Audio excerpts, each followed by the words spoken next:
Hello friends, আর এখন রাত 8টা বাজে। আর এখন মেয়েকে পড়াচ্ছিলাম। তো আমাদের বাড়ির সামনেই, মানে বেশিটা দূরও না, খুব কাছে গঙ্গা, হেঁটে হেঁটেই যাওয়া যায়। তো আমার কর্তা কী করেছে, আজ এখন রাত 8টা বাজে,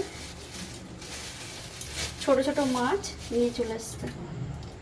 ছোট ছোট মাছ, একদম গঙ্গার খয়রা মাছ, একদম গঙ্গার টাটকা টাটকা খয়রা মাছ। কত সুন্দর দেখতে, কত সুন্দর দেখতে। তো দেখতে তো সুন্দর, কিন্তু কাটতে তো অনেকটাই কষ্ট হবে।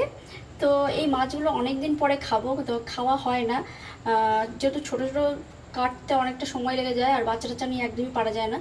তো অনেকদিন পরে খাবো, তো ভালোই লাগবে খেতে। দেখা যাক।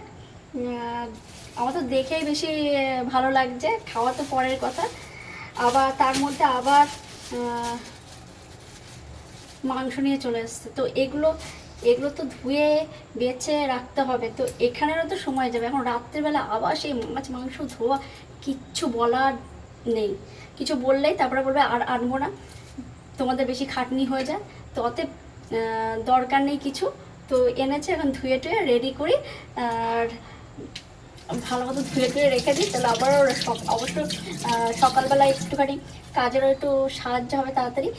কারণ কি, ওটা চিন্তা করতে হবে না বাজার থেকে কী আনা হবে বা কিছু।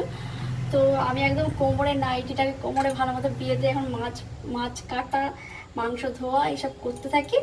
আর করতে হবে, কিছু করার নেই, যেহেতু হাউস ওয়াইফ, বাড়িতে থাকতে হবে, খেতে হবে, করতে হবে। তো আমি আমার কাজ করি। আর এটা প্রত্যেকেই সবারই সবারই সব রকমের কাজ সবারই করতে হয়, সব রকমের। তো আমরা বাড়িতে যেহেতু থাকি, তো আমাদের বাড়ির কাজটাই করতে হবে, আর কিছু করার নেই। আর কিছু বলাও যাবে না একদম, তো বললে আর কিছু ঘরে আসবে না, দরকার নেই। তা আমি আমার কাজটাই করি। আর ভিডিও অবশ্যই দেখবেন, ভালো লাগলে অবশ্যই কমেন্ট করবেন। টাটা, বাই বাই, আবার দেখা হবে।